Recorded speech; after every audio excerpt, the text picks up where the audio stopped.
नेता विपक्ष राहुल गांधी भारत पाकिस्तान संघर्ष के दौरान जम्मू कश्मीर में तबाह हुए पुंछ राजौरी के घरों, मारे गए लोगों के परिवारों के लिए राहत पैकेज मांग रहे हैं।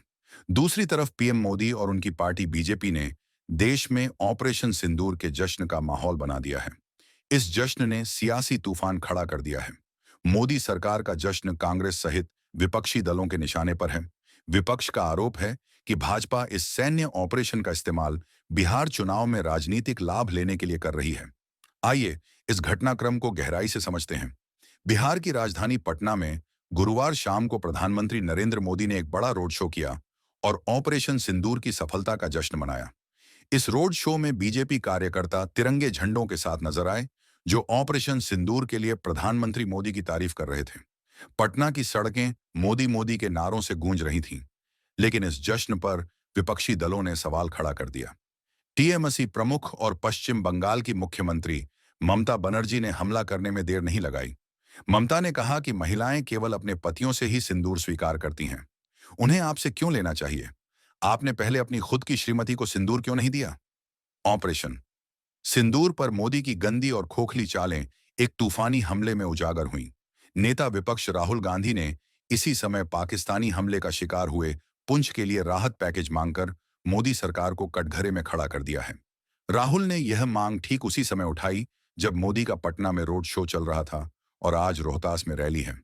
राहुल गांधी ने पीएम मोदी को लिखे पत्र में कहा कि मैं सरकार से अनुरोध नहीं कर रहा, बल्कि उसकी जिम्मेदारी याद दिला रहा हूं कि पुंछ और अन्य प्रभावित इलाकों तक फौरन राहत पैकेज के रूप में मदद पहुंचाई जाए। ऑन ऑपरेशन सिंदूर, जो 6 और 7 मई को भारतीय सशस्त्र बलों द्वारा पाकिस्तान और पाकिस्तान अधिकृत कश्मीर में आतंकी ठिकानों पर की गई सटीक कार्रवाई थी, ने देश भर में चर्चा बटोरी।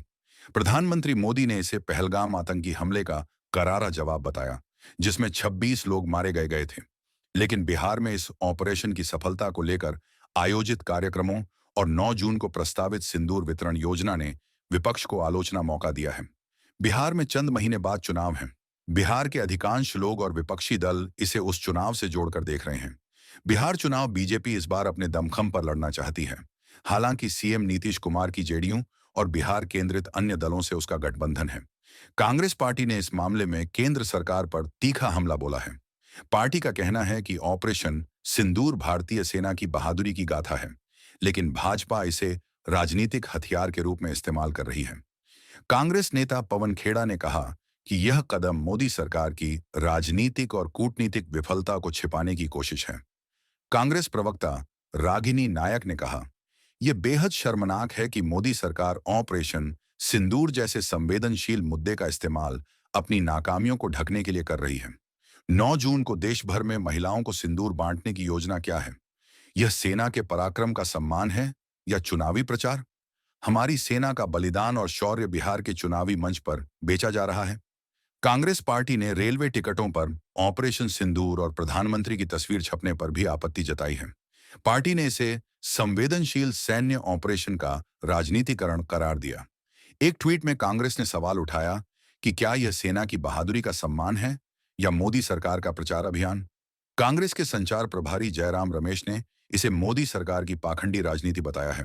दूसरी ओर सीपीआई, माले और अखिल भारतीय किसान महासभा ने बिहार में प्रधानमंत्री की यात्रा के दौरान इंद्रपुरी जलाशय और सोन नहर प्रणाली के आधुनिकीकरण की मांग को लेकर विरोध प्रदर्शन की घोषणा की है।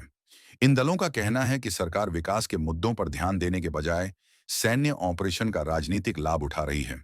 कांग्रेस अध्यक्ष मल्लिकार्जुन खड़गे ने भी ऑपरेशन सिंदूर को छोटा युद्ध कहकर तंज कसा, जिस पर बीजेपी ने पलटवार किया।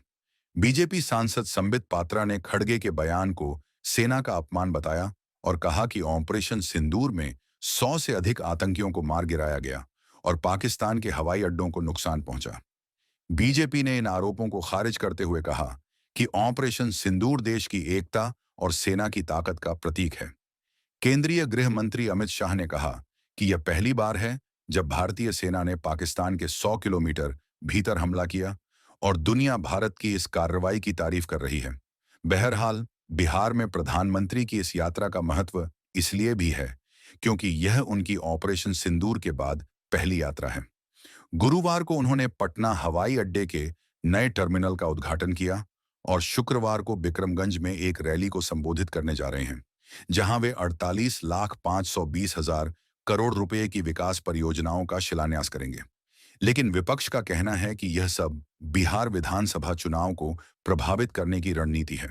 कांग्रेस ने यह भी आरोप लगाया कि सरकार ने ऑपरेशन सिंदूर को अचानक रोककर भारत की दुनिया में साख को कमजोर किया है। यह सियासी घमासान बिहार के चुनावी माहौल को और गर्म करने वाला है।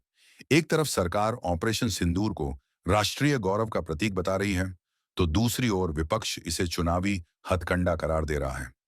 देखना होगा कि बिहार की जनता इस मुद्दे पर क्या राय रखती है। लेकिन आप अपनी राय यहां टिप्पणी करके बताएं।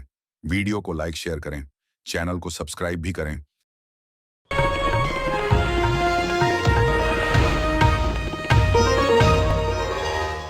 Copyright disclaimer under Section 107 of the Copyright Act 1976. Allowance is made for fair use for purposes such as criticism, comment, news reporting, scholarship, and research. Fair use is a use permitted by copyright statute that might otherwise be infringing.